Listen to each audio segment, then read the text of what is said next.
Good morning and welcome to Franklin Tomorrow's Frank Talks. It's March 8th.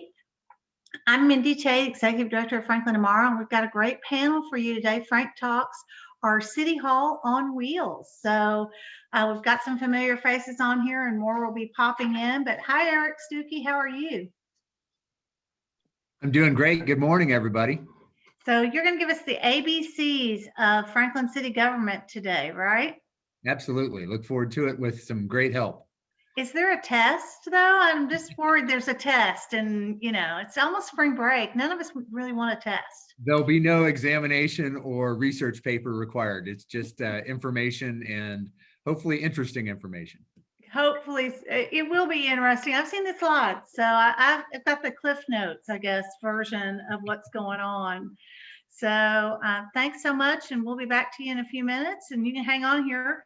But Frank Talks is brought to you thankfully by our sponsors and partners, Renasant Bank and Williamson Medical Center. And Patrick Baggett, I see you on here. Patrick, you're our new board president this year. I am, and thank you. And again, to our sponsors, obviously Williamson Medical Center is such a huge part of our community.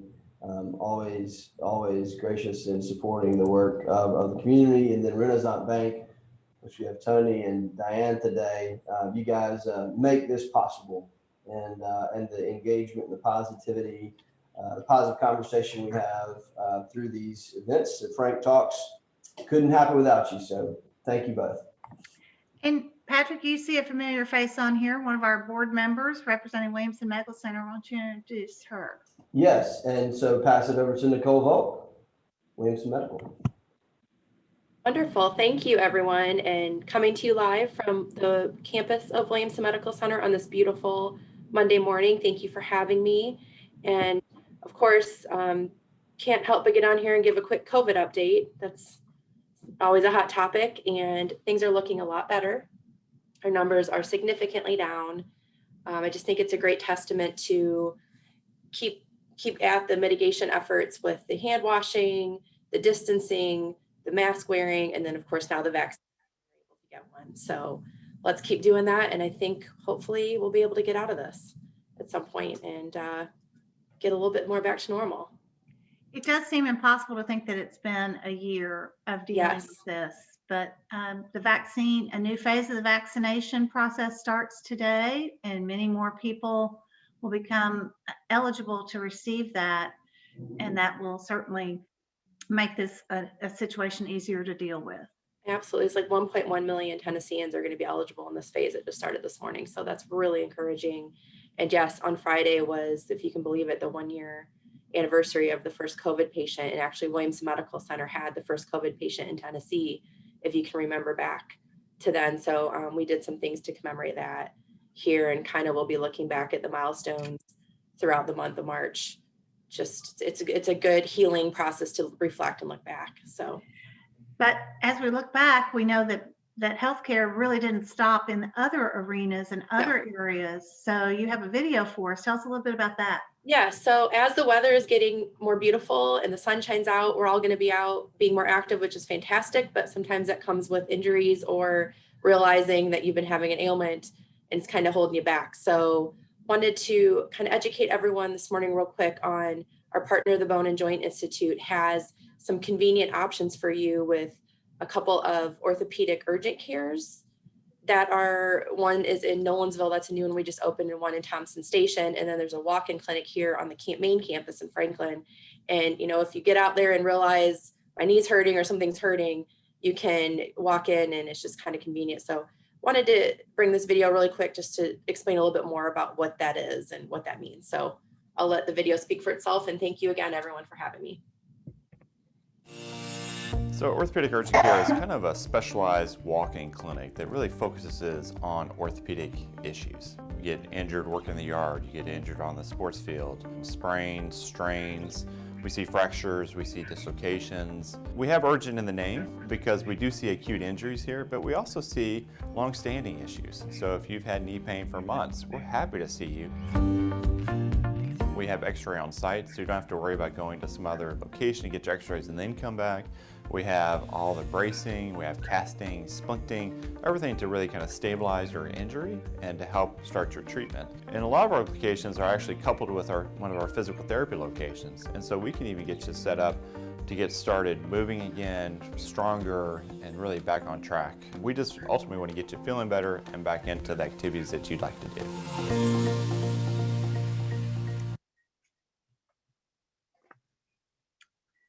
I was lucky enough to get into bone and joint recently for a hand injury, and so I really appreciate that, Nicole. And thanks so much. And we'll see you soon. I can do that now. I couldn't do it before. I had trigger finger for some reason. So thanks so much. We'll see you soon. Patrick, we've got some other guests from Renasant Bank. Yes, welcome back, Tony and Diane. Glad to have you back. What's going on at Renasant? Good morning, and thanks for having us. Tony and I are teaming up here, and we're out here on a beautiful Monday morning. Columbia Avenue is looking great, looking over at the police station and Chief Faulkner, and all looks well. Nice to be here in the office and able to communicate with our clients and be here for them. Our doors are definitely open, and we are focusing on spring as well, and happy to help anyone with any spring cleaning they want to do on their finances, and be here for them, whatever their needs are. It's a March morning, and March is, we're focusing on our mobile app for Renasant Bank. And as we've already seen with Nicole and Mindy talking about being out and about, and bone and joint, feel like that really got us going and got us motivated here. But we're looking at our mobile app. So while you're out and about, you can always have your mobile app with you wherever you are to access your account. So look forward to seeing everybody here at 815 Columbia Avenue. Come and see us, and Tony and I are always willing to help. Thanks for having us. Thank you. Great to see you guys, and we'll talk with you soon. So, Patrick, we're going to move on into our program and invite Eric back, and maybe Mayor Moore if they want to join us to talk about. So we've got our new office is all in place here, and we're excited for our new sign, but very proud to have hanging behind me our All-America City banner from 2020. Franklin was named an All-America City for being recognized as a city that can leverage civic engagement, collaboration, inclusiveness, and innovation to successfully address issues. And so we're so proud to have been part of the team that worked on that. Eric, what does being All-America City mean to Franklin? Well, it's a big deal. It's a great win for our community and really reflects well upon us. The first Tennessee city since 1999 to receive the award. So it is a great honor and a great example of being highlighted throughout the country as a city that is working hard to make our community better, to engage our citizens. We highlighted things like the Fuller story, Get Fit Franklin, Find Hope Franklin, the On the Table issue, On the Table project that we all worked on together, and the great work that the city and Franklin Tomorrow do together really stood out to the National Civic League as one of 10 cities to highlight for the rest of the country of some real positive things that we've been able to do together. Patrick, you were one of the co-chairs of our On the Table initiative and actively involved in the All-America City process. So do you have anything to add? No, I think that's spot on. And I think a lot of people look at those, which by the way, thank you, City of Franklin, for putting the banners up all along Main Street, because even just the last couple of days, I've seen people posting on social media that it's very visible. But a lot of people think it's because, and we have such a wonderful, quaint Main Street and beautiful, but it's so much more than that. And Eric touched on that. This was not just about how beautiful, excuse me, and wonderful our town is. It's about the civic engagement. It's about the dealing with difficult conversations and us doing that in a civil way. So important to remind folks that yes, we have a wonderful, beautiful town, but this award really goes so much deeper, and it should make us even more proud because of that. Mayor Moore, do you have any thoughts on being an All-America City and what we can do with it and how we can move forward? Well, I'm just extremely proud that we were able to win in the competition, along with some other great cities who had some great projects. But I think highlighting that it was a partnership, highlighting that it was not really focused on the beauty of our city or the uniqueness of our geography. It was about initiatives to make our community a better place to live and work and raise families. And so great honor to have it, and just thanks for the partnership. It was difficult, meaning we couldn't really celebrate and come together in 2020. But we're looking forward, Franklin Tomorrow, we're looking forward to continuing our process of having meaningful conversations as we did with On the Table a few years ago. And we are excited to announce today that a new initiative that we'll be undertaking this spring, and that is the National Civic League's All-America City Civic Index. The Civic Index is a self-assessment tool that is provided by the National Civic League and is used by cities and agencies across the country for measuring a community's civic capital. Franklin Tomorrow plans to initiate the Civic Index by asking community members and organizations to participate either in the Civic Index conversations being held during the month of April, or take the Civic Index assessment independently during the latter part of April. We'll be recruiting people to participate as facilitators for this conversation, and the Civic Index will measure 7 areas of civic capital, which is what creates the sense of community. So things like engagement, inclusivity, diversity. We'll be looking at all those things and using this tool to move forward and keep this momentum of what Franklin Tomorrow has done in the past 20 years and in our partnership with the City of Franklin.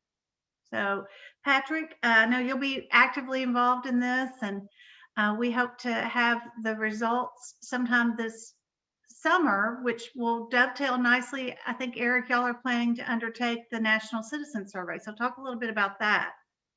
Yeah, one of the things we've done, and actually our first partner when we did it in 2012 was Franklin Tomorrow, to do a survey of our citizens. We measure lots of things. We measure response times and investment and the progress on projects.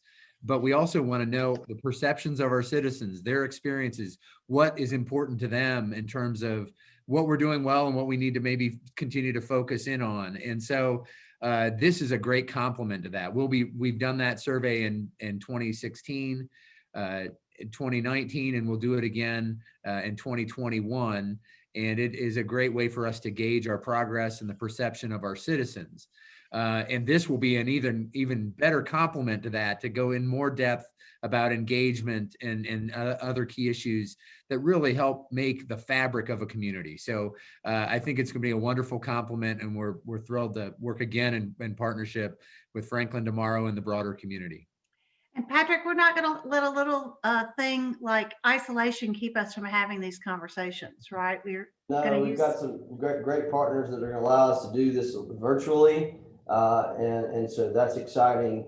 But also just to point out that on the lot, we did the initiatives called On the Table in the past, and so many respondents, and I believe in the citizen survey as well, said that citizens want to understand and know how to get involved and engage and civic enterprises. And so this is going to help us. This is a reaction to that as well.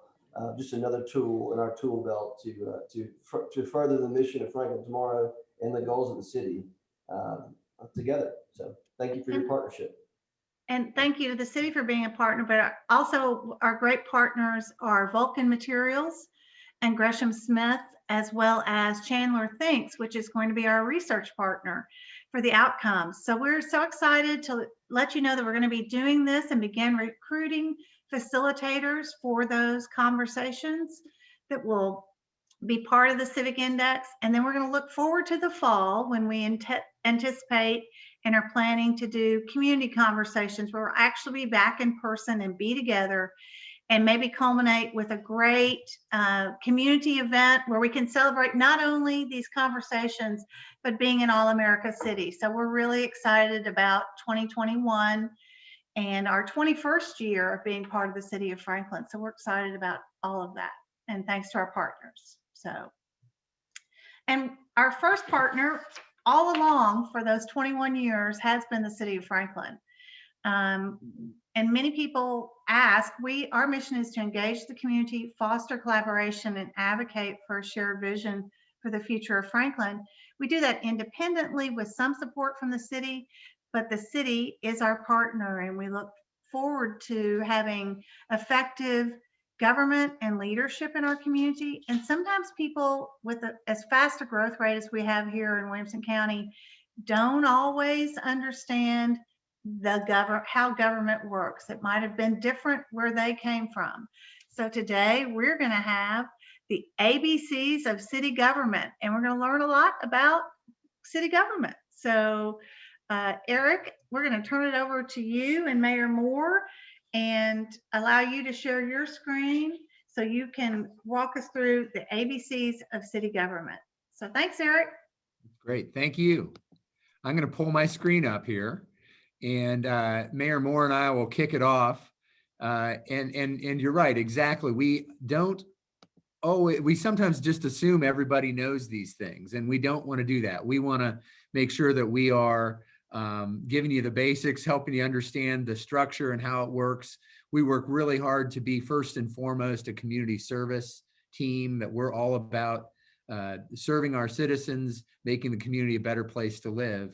And we're going to talk a little bit about some of the structures that help us do that, and how your voice is heard through elected officials, and how our staff team works in partnership with that to serve and make Franklin the best city it can be. So that's what we'll talk about today. I'm going to run through probably 5 or 6 quick slides here that give you some real basic nuts and bolts. And then Mayor Moore and I are going to have a conversation about our roles and our relationship, mayor and city administrator. And then we'll bring Alderman Speedy on to talk about an alderman's role, especially a ward alderman's role. And then we'll have Lisa Clayton, who's our parks director, talk about what a department director does and how that relates to this as well. So hopefully those conversations will be helpful and meaningful in helping you understand our structure and how things work and the basics, the ABCs of city government. So let me just roll through here a couple things. First of all, the elected leadership, most important in terms of setting that vision, and the people that represent our citizens and are selected through election to serve those key leadership roles. And the mayor serves as the chief elected executive officer of the city. He reports to the board annually about the state of the city that is coming up this spring, and we're excited to do that. I think May 12th is our date for that, so stay tuned, more information on that. He chairs those board of mayor and alderman meetings, but he rarely votes. He only votes in case of a tie, so that's one element right there. He's responsible for enforcing our ordinances and overseeing, and sort of serves that executive role. If you think about the branches of government that you learned about in school, the mayor is our executive role from the elected official standpoint. Then aldermen, we have 8 aldermen, 4 represent the wards in the city. They're divided up into 4 wards, and 4 are elected at large. They are elected for 4-year terms, but the terms are staggered. So this fall, we will have an election for the ward aldermen. So those 4 seats will be up, and those that win those seats will be in those seats for 4 years. We have an added seat this year with the passing of at-large Alderman Pearl Bransford. We will have a special election to fulfill the remaining 2 years of that term, also in October. So they basically are more of your legislative branch, if you think about the branches you learned about in school, and their job is to approve ordinances, adopt the budget, and take those measures. Again, we have elections every 2 years, and the at-large aldermen are voted on by the entire city, of course, and they are elected at the same time that our mayor, who is separately elected, is also goes through the election process. So that's the basics there. They are the representatives of our citizenry. They do the approvals of ordinances and budgets and those sort of things. And we meet twice a month on the second and fourth Tuesdays. The way this board has chosen to work, and I think it's worked really well, is we do a work session at 5 o'clock and a voting session at 7 o'clock. So the work session is informal. We don't take votes, we have discussions. There is a published agenda. You can see the topics, and staff frequently presents an idea or an issue, gives some alternatives, recommendations, and then there's a discussion, but formal action isn't taken until the 7 o'clock meeting. And typically you don't see those on the same night. So that's how that process works. So here are the wards. These are the 4 wards. They are roughly equal in population. That way our citizens are represented equally. We will get the census numbers this fall, and after the ward election, we will probably redraw these lines a little bit to make sure they remain relatively equal. We try not to ever split up a neighborhood, but we try to make sure they're about the same population per ward. So we might adjust some lines depending on how the population numbers came out, and that'll be something we'll do later in the year. So there you see the wards. Here's our organizational chart. This is kind of standard what you might see in a corporate structure, but you see the citizens are at the top. They select our mayor and our alderman. I, as city administrator, am the one employee that is hired by the board. And so they select me, and I work in the role as overseeing the day-to-day operations and as the lead administrative person for our city team. And then you see the folks that report to me, the police chief, fire chief, our city attorney, our human resources, communications. And then I have 3 assistant city administrators who help run the day-to-day operations. And they are in 3 broad categories of finance and administration, public works, and our community and economic development. And that's Christine Brock is our CFO and Assistant City Administrator for Finance and Administration. Mark Hilty is our Assistant City Administrator for Public Works. And that includes water, parks, solid waste, sanitation, and water management. And then the community and economic development is Vernon Girth. And that's like our planning, neighborhood services, engineering, those functions. So city administrator, as I said, I'm the one employee that the board formally hires. My job is to run the day-to-day operations of the city. I work with the board members on constituent questions and services. Also, all the department directors report to me or through the assistant city administrators to me. And that's my job, to run the day-to-day operations. I recommend a budget every spring for our fiscal year, which starts July 1.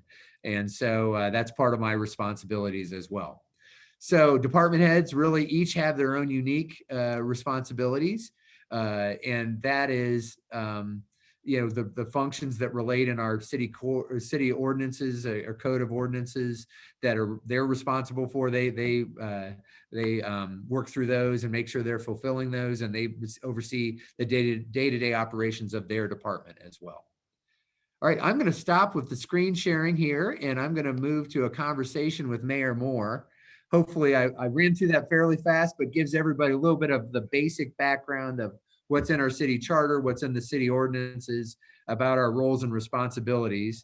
But Mayor, let's talk about the kind of the real deal. Tell us what you see your role as mayor. It's a job you've done for what now, 11, 12 years now, or something like that. I lose track, but you've been doing it a while and doing it well. And tell us about what you see as your primary focus. Well, I think the first thing, Eric, you've outlined what our city charter, our municipal code says about the mayor, and really it's a pretty broad brushstroke as far as what my duties are. When I was looking at that last night, I got my feelings hurt a little bit because the website said, what is an alderman, but it didn't say what is a mayor. So I think that gives me just the opportunity to have a lot, to do some things that maybe are important as far as recommendations to the board and that's where a lot of the activities that I do come from. One thing you didn't mention was that I do have the ability to declare a state of emergency, which we did exercise that power in the past, and we don't take that lightly. I think the really important thing is the delegating the authority to run the city to Eric. Eric is our chief operating officer. I act more like the CEO. My role is much broader than what's been described, because I do represent the city regionally on a number of different operations, such as the Regional Transit Authority, the Greater Nashville Regional Council, the Transportation Policy Board. I currently chair the Mayor's Caucus, and I'm part of the Tennessee Municipal League and currently in the presidential line there, and then also part of the Transit Alliance of Middle Tennessee. So the work that I do is much greater than just coming to chair a meeting, and much greater than having to vote about 5 or 6 times since 2011. Well, and but the chairing of a meeting is an important responsibility. It really does help in terms of how we flow and make decisions and make sure that voices are heard. So a lot of times we sort of skim over that, but it is important to do well, and something you do very well in terms of making sure the aldermen are all heard and the discussion is facilitated, but also our citizens are heard as we have discussions. What just reflect on a little bit, and you mentioned the regional leadership piece, which you have chosen to take on, which we benefit from greatly. Talk about what you resonate with most. What gives you the most satisfaction in the job as mayor? Well, certainly, I'm excited whenever we get awards and recognized as the great city that we are. But there are certain initiatives that I've been involved with that I think that are very, very important long-term, that have an important impact on our community. I think of Columbia State. I think of some of the commissions that I have had the opportunity to appoint and be part of. You know, those are the things I take great pride in. I take great pride also in the fact that we do get a lot of people that visit our city and see that we're doing things in a very professional, transparent fashion. And I think that's a great tribute to the team that Eric has built, and also this great board that we have. All right, so let's talk a little bit about the relationship between mayor and city administrator. It's a job I've been doing. Mindy asked a question about 12 years. So at the first of the year was my 12th anniversary as city administrator. And let's talk a little bit about that relationship between mayor and administrator and how we work together, and talk. I'll let you start and then I'll chime in. Okay. Well, I think you are the only employee of the board, and my role is to nominate you to the board to be our city administrator. And philosophically, I have no desire to run the city. I don't want to run the police department, the fire department, the streets department. And I appreciate your professional background, that you have that knowledge and ability to do that, and I delegate that to you gladly. But I think that first of all, you know, there are issues that citizens bring to me that I bring to you for us to discuss and try to find resolution on. There are times where we sit down on to review the agenda and talk about those items to make sure that I have clarity in my mind as I try to move to the meeting and lead the board on those discussions. But I think we do a pretty good job of communicating with each other and sharing thoughts and sharing what we think is going on in the community and have those discussions. Yeah, I agree. And I think one of the interesting parts of the job and of my job is to really try to connect elected leadership and the vision that you have and the board has for the community with a really capable professional staff. And so that communication that you and I have are really important for translating that into direction to our staff team, but also talking back to you to get direction back and feedback on how we're doing, what we need to focus in on, whether it's a board agenda. And we meet every Monday to talk about agendas that are coming up and what's in the pipeline and what those topics might be and what kind of information do we need to provide for the board members so that they are in a good position to make an informed decision. And so, my job is apolitical. I mean, I'm not in the elected sphere, but I am charged with sort of helping the process work. And so that really happens best by us communicating regularly and talking about what we're hearing in the community, what's going on in the organization, but in the community, and how we connect those two.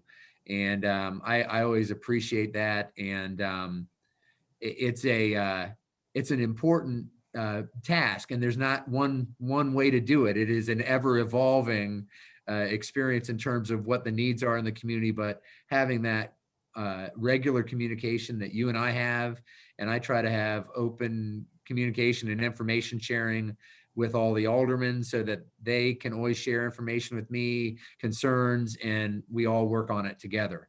And that's really the way the system works best, is aligning elected leadership with professional staff leadership and what we want to get done together. Well, your emphasis on the staff is so important. And for people that may be new to the city or people that aren't familiar with our operations, we have an extremely talented city staff from the top of each department down to the lowest area. So I always brag about our staff, about how smart they are, about how dedicated they are. And there's so many great stories about our folks and how they have so much pride in their work. And I get those letters. And one of the things I always do, if I get them and Eric has not gotten them, I like to share those positive comments about our workers. So can I ask a question? Sure. Eric, you work full-time, which I think full-time for you means 60 hours a week. And Mayor, you work part-time, which sometimes means 40 hours a week, but your role is as a part-time mayor, correct? Well, I've heard some people describe me as a weak mayor. So I don't take that I really am a weak mayor. I don't have an inferiority complex there. I think it's really the fact that I don't get to vote very often. But I spend a lot of time. I like working, number one, but I also feel that given the position that we're in with the city, being recognized as a leader all across the state and everything that we do, it's very important that I'm involved in doing the things that I think are important to continue to grow our city and various things that we're trying to do in addition to picking up garbage and working on our streets. We're working on the health of our community. We're working on making sure that people understand who their neighbors are, relationships. And so there's just a lot to the job. Absolutely. And Mayor, you talked about the regional leadership that you have played a huge role in and continue to. The Mayor's Caucus represents really all of the cities in Middle Tennessee, cities and counties in Middle Tennessee, a couple million population when you add it all together. And that's a role you've served a couple different times. But you also play a critical role in connecting the broader community. Talk about your relationship with County Mayor Rogers Anderson, with the other mayors in Williamson County. Well, I think that the relationships that all the mayors in Williamson County have is I don't know if unique is really the right word. I think, unfortunately, many counties, the county mayor and the city mayors don't really get along. We have a regular dialogue, and particularly during the pandemic, we've been on the phone with all the mayors at least once a week and sometimes 2 or 3 times a week discussing the pandemic. But we also have opportunities to discuss other things going on in the county. And one initiative we have right now is we'll be discussing future land use in the county. And so I think those are exciting times, but it's about relationships. I have a great relationship with Mayor Anderson. He and I always don't agree 100%, but I'd say about 99% of the time we do. And I think that Rogers is a great leader and he helps build consensus among all the mayors. Very good. Thank you, Mayor Moore. I hope you'll stay on with us. Let's go ahead and bring in Alderman Scott Speedy. Scott is in his first term as an alderman. He's serving as a ward alderman in Ward 3. And we're going to have Scott talk a little bit about his role, what he's learned. It's especially interesting because he's the most recent elected alderman. So he's gone through this learning curve. And Scott, share with us just your reflections on the job and what you've learned in the last, 3.5 years or so in doing this job. Absolutely. Of course, I do. I still feel like the rookie. I'm almost 4 years in. A lot of institutional experience on the current board. And I appreciate that because they've kind of brought me under their wing and taught me stuff. I tell people a lot that I've lived in Franklin since 1981, and I felt like I really knew a lot about the city of Franklin. But I've greatly enhanced my knowledge and appreciation of everything that goes on behind the scenes that the city does. I joke that you just take your water bill, for example, you took it for granted and you just don't realize how important water, sewer, stormwater, trash, sanitation are to how well the city is run. So yeah, it's been a great experience. I think people they know that we have the twice a month meetings, right? The BOMA meetings at 7 o'clock. And I would tell them that is the tip of the iceberg of what they see in those 2 meetings has been vetted thoroughly to get to that point in the city, right? It's all the committees, the commissions that we all serve on. It's the citizens' input. It's the business owners' input. It's all that process to get to that. And we've talked about how transparent the city is. So I encourage people all the time to say there's no backroom dealings. Everything is televised. Everything's recorded. We want citizen input in the city of Franklin. That's great. So talk about what you spend most of your time on as an alderman. You get constituent requests, you get all the information we send you for meetings that you review, and you're on different committees that you represent the city on. Talk about where you spend your most of your time, or what is the most demanding part of the job from your perspective? Sure. Maybe I'll do it kind of 3 steps, but maybe almost like a month in the life of an alderman. Obviously, we got the twice a month meetings, the work session, and the BOMA. And then 4 of us are going to serve on the Budget and Finance Committee, and the other 4 aldermen will be on the Capital Investment Committee. I happen to be on Budget Finance, and then we're all going to be on various commissions. And all those commissions and committees generally meet once a month. I happen to be on Civil War Historical Commission, Housing Commission right now, Development Advisory Commission. And so, you got some preparation for all those meetings and occasionally a subcommittee meeting. Then I would say, second thing, probably as a ward alderman, and maybe the at-large don't deal with, is the phone calls or the emails about the abandoned car in the front yard, the noise that's coming through a subdivision, the smells that come through a subdivision. Maybe they feel like somebody's violating an ordinance. Construction work on the weekend, that's been a recent one. Mm-hmm. So I get to forward those to Director Tom Marsh over at Building and Neighborhood Services, and his team they're phenomenal. They respond immediately. And I think a lot of times the citizens just don't know, who do I contact? Do I call Mayor Moore about this? No, don't bother him about that. So I think I get a lot of those Building and Neighborhood Services calls. A lot of all the concerns about speeding, right? Everyone has speeding concerns in their neighborhoods. So Adam Mosier's been forwarded a lot of emails from me as well about talking to citizens about our traffic calming program. Right. Try to, jokingly let citizens know that we didn't build those streets as our playgrounds for our kids. Yeah. They need to yell car and get out of the way.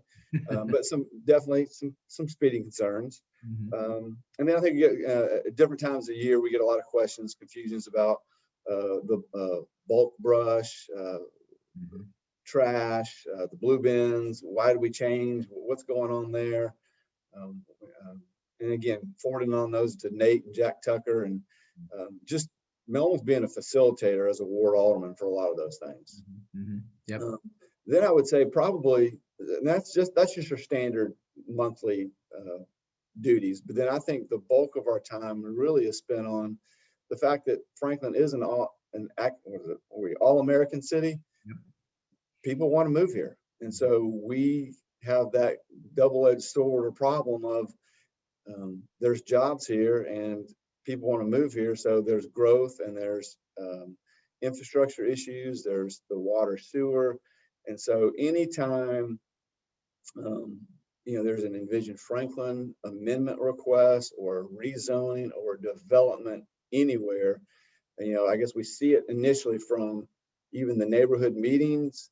And some people get angry about neighborhood meetings, but that is part of the process. We want to notify neighbors. We want to hear their input before it gets to, they've already met with planning staff, but then it gets to joint conceptual, the planning commission, and BOMA. So again, that's why I say it's the tip of the iceberg when you see an item, at least for second or third reading for sure at BOMA. And so a lot of those are the coffee meeting requests or now the Zoom meeting requests to, hey, are you going to support this? Or are you going to support this density? Or are you going to support this rezoning or amendment, Envision Franklin amendment? And, those developers and builders or whoever the citizens are, they've got to meet with all 8 of us individually, because we can't just go sit down individually, as a group, because of the sunshine laws. Mhm. So I think a lot of people don't realize that process as well. And so, yeah, that's probably where especially if it's contentious, we're going to have multiple meetings and we're going to hear from multiple citizens. And we do prefer individualized emails and not the forum emails. Yeah, sometimes you'll get the same email over and over again. That is not as effective as We if do, you correct, write yes. your own message. Just a hint for citizens when they're trying to be heard on the topic. Oh, absolutely, yeah. All right. So one other question for you. Just when you reflect on the job, Yeah. what do you find most rewarding in the work, and what is the most challenging part in your view? I think the most rewarding is when you're able to actually help a citizen or a business owner go through the process, because it's just, they can be overwhelmed or don't know where to go. And time is money, and you can get an answer for them or help them through, like, that's not possible, or just they understand the city government. I think that's rewarding. The most challenging is, again, I think social media can be frustrating. I try to stay off of it sometimes. But generally, when people maybe at the last minute assume something is being done very quickly, which it hasn't been, it's been going through the process for a year. That's frustrating. But again, when you talk to people, they're always very reasonable. But sometimes the emails and the social media can be a little frustrating. Yeah. But again, it's been a joy to work with the city staff, the other aldermen. Again, I think we take a very diligent, thorough vetting process for anything that's going through the city. Great. Thank you, Scott. Anything else you want to share? We're going to bring Lisa on and talk about the department director perspective, but anything else you want to throw in there? No, if I come back as a department director, I want to be Lisa Clayton, because everyone loves parks. Everyone loves parks. That she does it well too. That's a great segue. Well, thank you, Scott, for sharing that. Thanks. All right, Lisa, come on down. You're our next contestant on City Hall on Wheels, City of Franklin ABCs. So Lisa is our parks director. She has been here for many years. She must have been hired as a small child. Very small, very young. But Lisa runs our park department. She has really been here through a lot of growth and change in the city and in her department. She literally started off, I think, with a handful of employees and now has a much larger team, very capable team, and is building out an award-winning park system here in Franklin. So Lisa, first of all, talk about your experience as a department director, how you see that role, how it plugs into what we're doing as a broader city team. Well, thank you, and good morning to everyone, and thank you for having me. It's such an honor to kind of serve as kind of the representative for my colleagues, because as Eric said, and the mayor and Alderman Speedy, the people who work, especially the directors and assistant directors and city administrators, it's an amazing team. It's an amazing collaboration of all of us as we come from different parts of the country. And I think that has really provided a diverse set of ideas and opinions as well as talents. So I think that is one of the most important things. But as a director, really, we're responsible for leading the department. That really is about the leadership. We're responsible for smaller departments. We may have departments that only have areas that might have 4 or 5 employees, whereas we have some that are ranging up to 150, 160. So we've got over 800 employees in the city, and it's very important to understand that through each of those department directors, it's about also understanding what the leadership responsibilities are within the roles of the supervisors throughout the chain of command, those trainings that we send them to. It's so important. So many people have specialized training or certifications within the city. And so it's always important that we've been very diligent in making sure that we're able to send those people to those conferences or receive those certifications. And that's important to employees who want to further their career as well as receive that training at that time. Also, then you're looking at day-to-day operations. You know, we're very diverse to where it might be to where you're looking at from streets to police department to working with county agencies. You just never know. So there's such a collaboration on day-to-day operations, and we collaborate with each other. A lot of times I think people believe we work in silos, and that is not the case. You may work in a silo within your department for a short period of time, but there is collaboration between all of the departments. And so I think that's what kind of sets us apart, really. And then you're looking at budget. Budget kind of makes the world go round. And what it does, it allows for us to really enhance our capabilities. We have general fund budget. We also have the capabilities within parks. We have facilities tax as well as hotel motel. That's where your tournaments and other tourism type activities come into play, but also that other departments have, it might even have the facilities tax, that new development is coming into play. So there's a tax within that new development to pay for their proportionate share. So without those funds and without looking at partnerships throughout our city and the way we do work, I think that's so important. But again, it's the collaboration within each other. It's being inclusive as a department director. And it's also, you know, we work closely with all the commissions and the board members and planning commissions. And it's good to have those relationships. It's good to be able to sit down, as Alderman Speedy said, when there's an issue or there's a concern, being able to speak through you and speak through our other assistant city managers is very important. All right, so talk about what you find most rewarding in the job and what maybe is the most challenging part from your perspective. I kind of piggyback off what Alderman Speedy said. The most rewarding is to be able to respond to a citizen or even our employees, that you're able to really be able to see how something came to fruition and their concern was addressed. The other challenging part would be is sometimes it's timing. Sometimes it might be it's just the point of priorities that we have already set. And so a lot of times when you're looking at it in a silo, it's hard to see that there's a bigger picture. And so that can be frustrating, but we're all working toward the same goal. Absolutely. Okay. So you're one of our longest serving department directors. As I said, you clearly started as a young child, and that's great. But what have you seen change in the community and in the organization? What stands out to you when you reflect on that time? Talk about what you've seen in terms of change and both how the organization functions, but in the community, broader community as well. Sure. So in April 15th, I started my day on tax day. My anniversary will be this. I'll start my 19th year, and I'm so thankful to being a part of this. I started as a young director from a small agency as a director in East Tennessee and Jonesboro, Tennessee. I probably, from the department and the city standpoint, I've seen areas grow. When I first came upon board, the IT department didn't exist, stormwater didn't exist.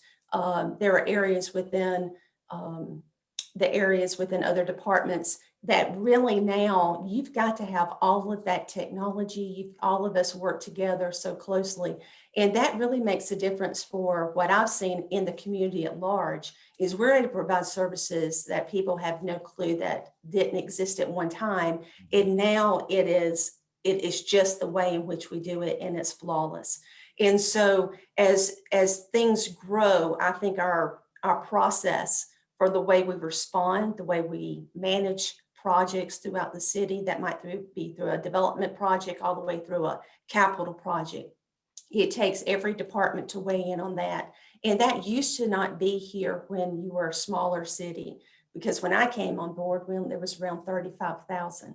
So we've grown since then, but we've also grown internally and also with our infrastructure. Mm-hmm, mm-hmm. So is there something that you're particularly proud of that you've been able to be a part of at the city of Franklin? Oh, wow. I will jump up and down if Bicentennial Park can be completed at some point in time before I retire. However, I am so proud of the partnerships from Franklin Tomorrow to Friends of Franklin Parks to Franklin Baseball Club, the county recreation. Those partnerships are as strong as ever. And it takes that in a community that's thriving. And I think that's one of the best things that we have going. Yeah, and that's a great point. And that's one of your great strengths is you recognize that we can't do it alone, and we're better when we do it with partners. And you found that, be it Franklin Baseball or the Cowboys or the county or Franklin Tomorrow, like you said, Friends of Franklin Parks was born out of that. And that has been a great avenue for us to get things done and bring new partnerships and help a whole other element layer to how we can get things done for our community in our parks. And that's just a great thing.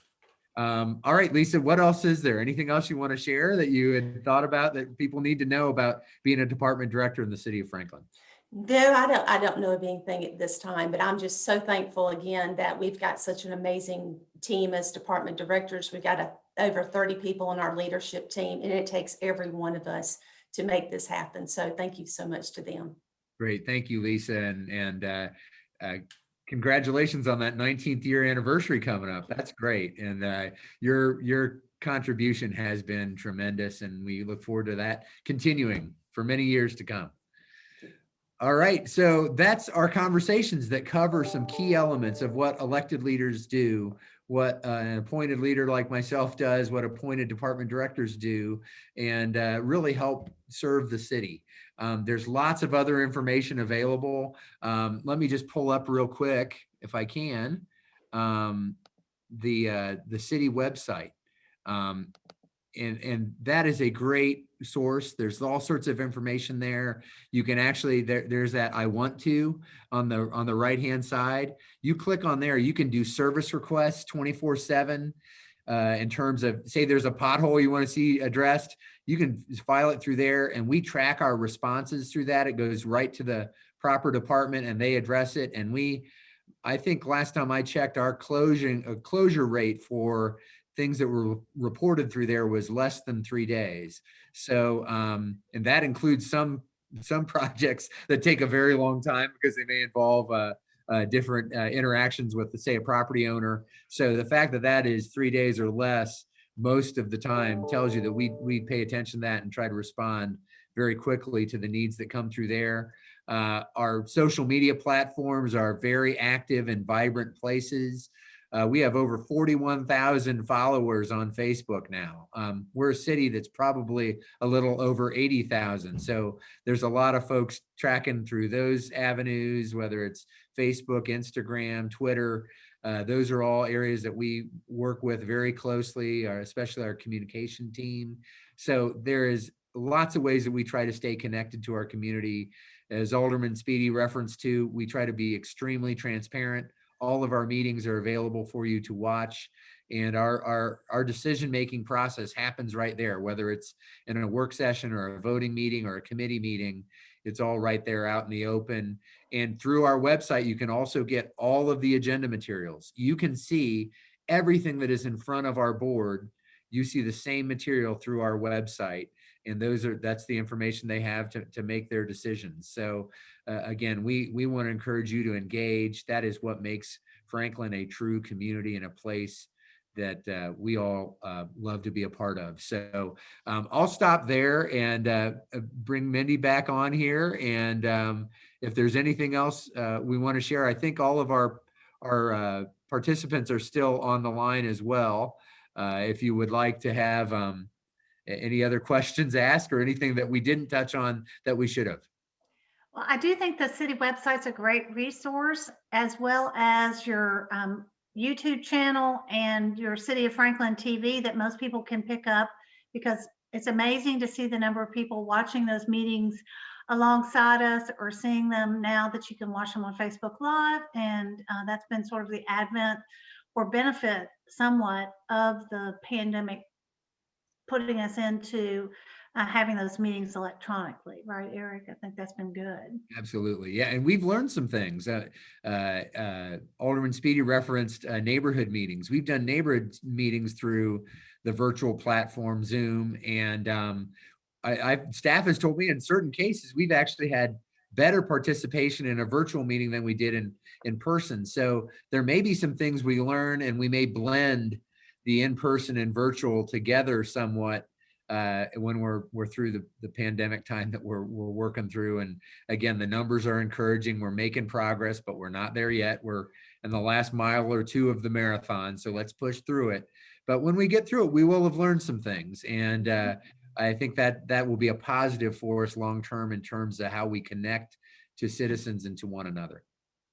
For sure, definitely. And Mayor Moore has been, one of the programs that he has started in the last 2 years has been the Find Hope Franklin initiative, and worried about and concerned about mental health and suicide prevention, as well as substance use disorder. Mayor, I think you're still on here.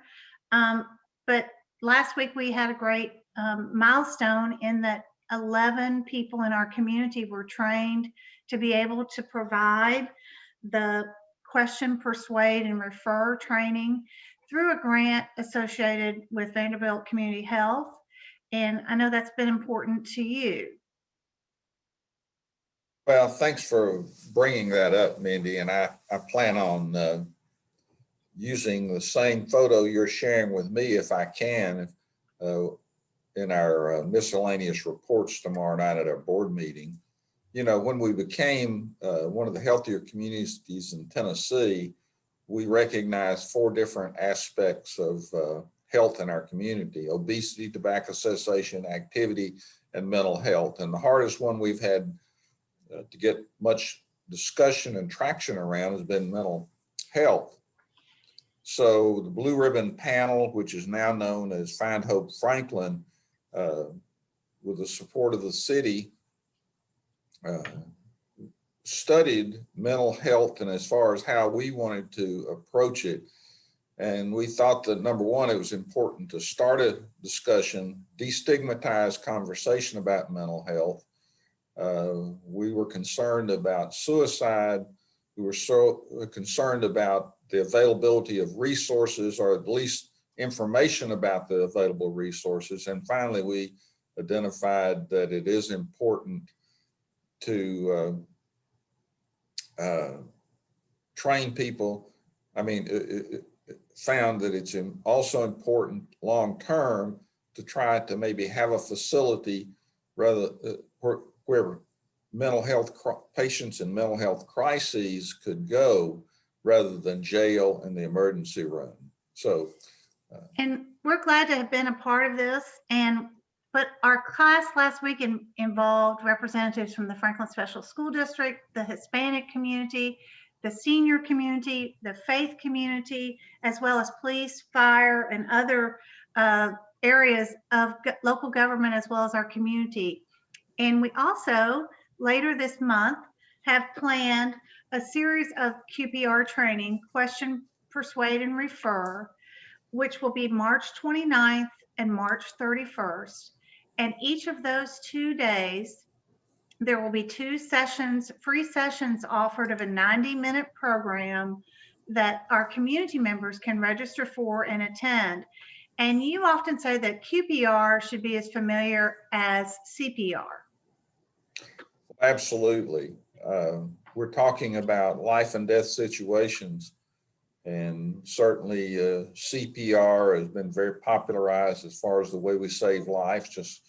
And so QPR, similarly, I think that all of our communities should know what QPR. And as you pointed out, we've trained all those folks that you just mentioned have been trained to be trainers. That was a day-and-a-half course. Now what we're doing is we'll have another tranche of train the trainers, and we'll be populating that course, but also these shorter sessions are more like a smaller version that helps people understand what questions to ask, how to persuade somebody, and where to send them. And now those people that were trained last week, those 11 people, are able to speak to a community group or provide that level of training to a community or neighborhood or PTO, any church group, any group that might be available or interested in having that training. And you just need to, right now, call Franklin tomorrow, and we'll try to put that together for Find Hope Franklin. But we really appreciate that initiative for sure. It's been great. Why don't you just make that report tomorrow night during citizen comments on items not on the agenda?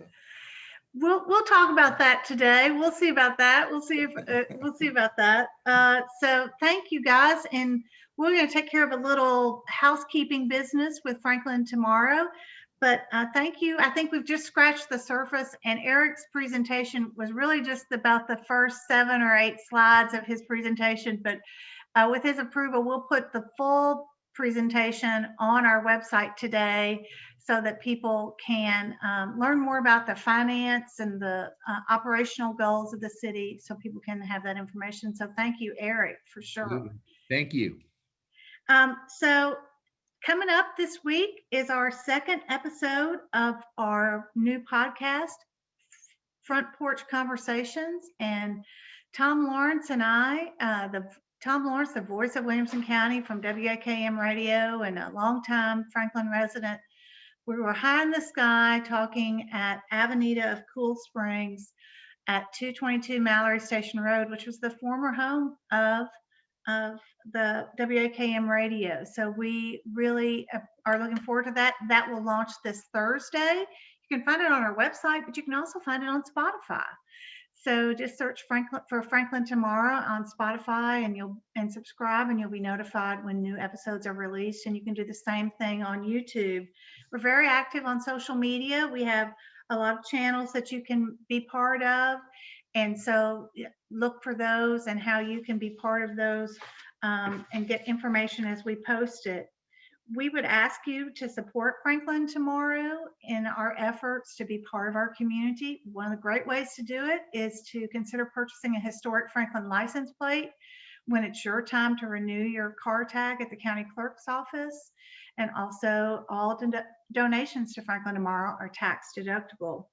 Our upcoming events for March include March 11th, the Front Porch Conversations, March 29th and 31st, the QPR training.